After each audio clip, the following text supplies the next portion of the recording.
Tom Hardy's talented fixer Harry Da Souza is the closest thing that MobLand has to a main protagonist, but it's becoming difficult to root for him due to his association with Conrad and Maeve Harrigan, played by Pierce Brosnan and Helen Mirren. The show originally set up the Harrigan crime family as the good guys of the series, which is almost laughable given how diabolical both the Harrigans and their rivals the Stevensons are. However, as the series has worn on, the elder Harrigans have developed into clear-cut villains. As the right hand of the volatile Conrad Harrigan, Harry Da Souza's own hands are far from clean. In just the first 6 episodes, Harry has been the most prolific killer in the Harrigan crime organization. On top of everything else, his obligations to the Harrigans have led to Harry not only neglecting his wife and daughter, but also putting their lives in danger. Even with all those factors working against him, Harry Da Souza's skill and calm, cool, and collected demeanor make him undeniably cool as a TV character.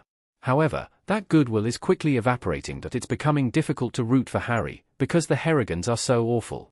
Conrad and Maeve are unhinged and evil. Helen Mirren and Pierce Brosnan as Maeve Harrigan and Conrad Harrigan in MobLand. While Harry himself might be a moral man who simply acts on the orders of the Harrigans, that association is enough to make it hard to keep rooting for Harry. Some of the actions taken by both Conrad and Maeve are so unconscionable that they're almost cartoonishly evil.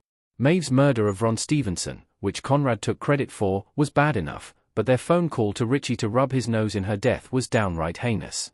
Conrad's uncomfortable conversation with Gina Da Souza proved just how scummy and inappropriate he is, on top of being an unhinged murderer. For Harry, his work for the Harrigans is simply his job, and for the most part he attempts to operate within the gangland code on who should and shouldn't be targeted. However, his unwavering loyalty to Conrad is at the heart of all of his actions, and so far nothing that Conrad has asked has been too far over the line for Harry. The willingness to keep doing the will of someone so purely evil makes it almost impossible to keep viewing Harry in a heroic light, such as it is in the crime-filled world of MobLand. Richie is actually more sympathetic than the Harrigans in MobLand. He's been the more reasonable crime family boss.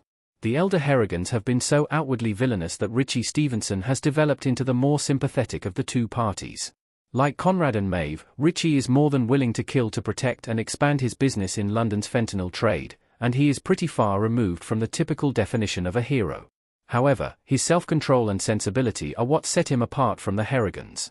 So far, he has proven that he understands the risks involved with being a crime lord, and isn't willing to let a selfish desire for vengeance disrupt good business.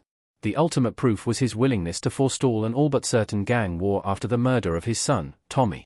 Despite Kevin and Harry's best efforts to cover it up, Richie knew from square one that it was Eddie Harrigan who killed his son, yet he only called open season on Eddie in particular, and was willing to leave the rest of the Harrigans alone so that both sides could continue to conduct business. The maniacal Harrigans rewarded his patience and good sense with the murder of his wife, officially kicking off a real gang war. Could Harry leave the Harrigans for Richie? It seems more possible by the day. Tom Hardy's Harry looking angrily at Anson Boone's Eddie in MobLand Episode 5. Richie has made a point of telling Harry that he actually likes him on multiple occasions when they are face to face. While Harry has not responded in kind, quite the opposite, actually, it seems more and more plausible that Harry double-crosses the Harrigans to help Richie. The murder of Ron Stevenson acted as a tipping point in the war between the two families, and in an instant Harry's family was put in mortal danger. He has more motivation than ever to get away from such reckless people as Maeve and Conrad Harrigan. His decision could be made easier if Maeve's overall plan comes to fruition, as it seems like she is maneuvering to depose Conrad as the head of the Harrigan crime family. As mutually loyal as Harry and Conrad are to each other, Maeve has no such allegiance, and has even posited that Harry is the rat who called in the location of Archie's body, which Maeve likely did herself. If Maeve finds a way to get Conrad out of the picture, the Stevenson crime family will look much more inviting to Harry, and could be his path forward in MobLand.